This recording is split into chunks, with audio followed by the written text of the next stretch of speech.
So this is week 2 of the coronavirus and the impact it's kind of having on daily lives. And I feel like it hasn't completely set in what is going on with everything here. There's been a live stream going on for this, the news conference on the way New York is dealing with everything for the coronavirus. Everything that they're saying are non-essential businesses have been shut down, which means there's a lot of people without any kind of work. I'm saying it hasn't fully set in yet because, it's just the beginning of it, but it's a little bit scary to think and a little strange that there's an external force that is keeping people from making a living, and in a world, in a country, in a world, in a time where we're always told you gotta buy more things, you need more stuff to get by, you have to work more hours, and now you can't, be it temporarily or for a longer period, this undefined period of time, and that's honestly kind of scary. And what's even scarier is the idea that history repeats itself, and in this instance, things like seeing the stock market crash and take a huge dive on everything. And like the Great Depression came from what they call social and economic weaknesses. Like there were points where things like unemployment was high and people weren't going out and buying goods, so stores were closing. And that's it's kind of what we're looking at now. At least in the Great Depression, people went to movies a lot because it was like, what do you do with your time? You go to the movies. Now, I guess Netflix, Hulu, that's kind of that version of this, because coronavirus has you staying at home, so you can't even go to the movies or anything. There's a big difference between technology then and technology now, of course. But here we are, facing the same problems. People losing jobs, companies closing, small businesses. So it's kind of like, where do we go from here? I didn't become like a prepper or anything. I wasn't like, this is the apocalypse, everything's shutting down, life as we know it is over. But I think there are a lot of people who are kind of only thinking of themselves in this and not realizing that just because you're young and you're healthy and it may not affect you, you might get sick and you get through it and you'll be fine, is that this particular instance, this is a thing that affects everyone around you. You might get sick, get over it, be fine, but you might give it to someone who gets sick and they are not fine. So I think it's important to kind of think of that. The way this virus is going is we are all of everybody, every country, every city, we're all kind of in this together. There isn't one person that's doing this or one group that's doing this, and it's not Democrats versus Republicans that's doing this. It's everyone. Everyone on every side is feeling impact. The stores that give food to everybody are closed.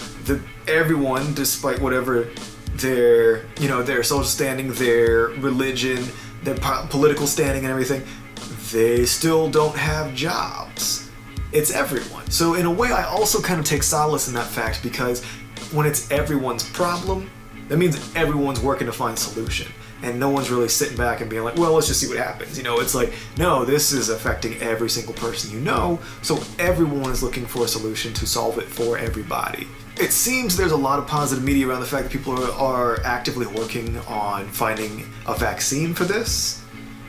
The bad part is, as fast as they are going, it is still the fastest right now. Seems like a year before there's a viable vaccine for things. There's a lot of speculation on why it's going to take that long and what's going on with it, but the fact of the matter is that's kind of what we're looking at time frame wise. This week, just kind of talking to my friends, checking in with people, seeing how they're doing, how they're handling things, because being formerly in the service industry, working, my first job was being a dishwasher for Village Inn, and working at Starbucks for as long as I did, it's tough to see where these people are going to end up when these places are closed for a couple weeks, a couple of months. Like, that's a lot of time in between to not be earning a living somehow.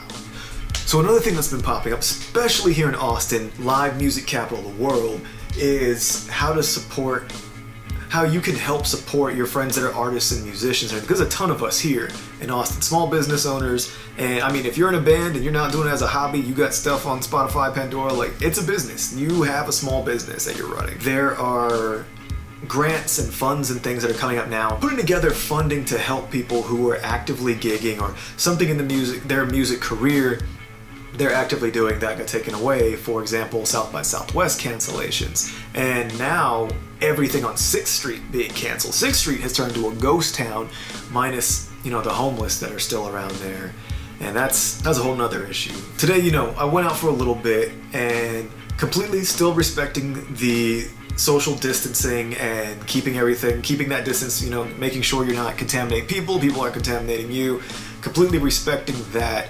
I went out and I took my bike around downtown.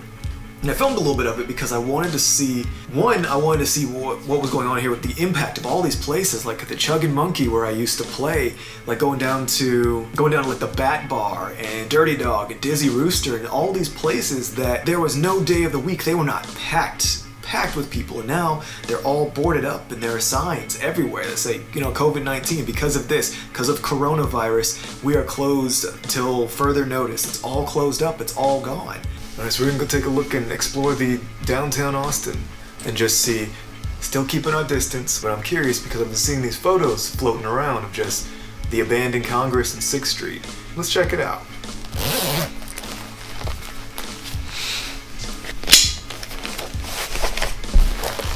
Get my do-rag of the ancients going.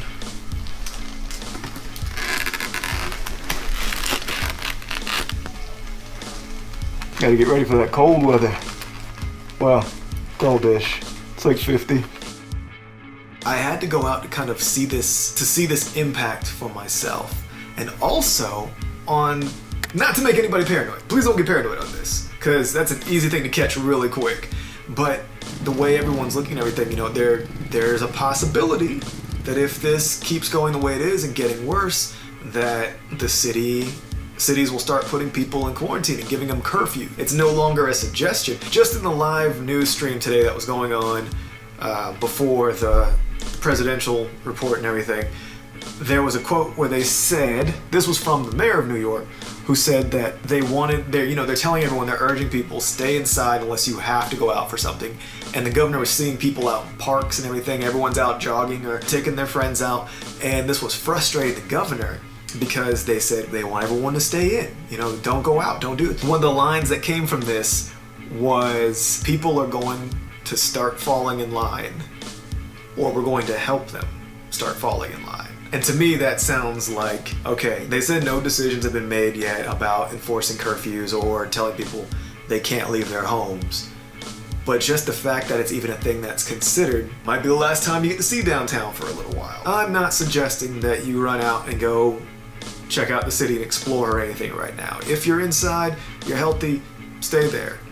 It's better that way. But this was just kind of the urban explorer weirdness, anarchy light version of a person that I am. We just wanted to go see this phenomenon. This is going to be in history books because this is affecting everyone. And this is stuff that you never see. You never see Congress and 6th without people. It's just a flood of people all the time. And now when you go there and everything's boarded up and there's no lit signs and no one's outside, it's not something you figure you would see in your lifetime. So I went to go see it. Even with all the closures and the temporary layoffs and the unemployment spikes and everything, I still think that we're going to get through it.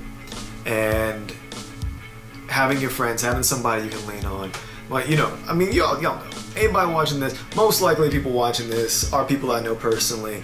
Y'all are friends of mine. If you need anything, just holler at your boy. Hit me up. And I feel like if you can give that little bit of safety net to people. I know it's tough when you don't have income coming in, or when you don't know when there's that uncertainty floating around. You're like, well, I can't just offer everything to everyone because I don't have that much. But I think just kind of giving people the kindness and the respect of, like, if you really need something, if you were at that point, help each other out. And, we'll make it through it. We will make it through. Or the world's gonna blow up. I mean, It's kind of what we do, right? There is no virus stronger than humans. We are the virus. Stay safe. Stay positive. We got this.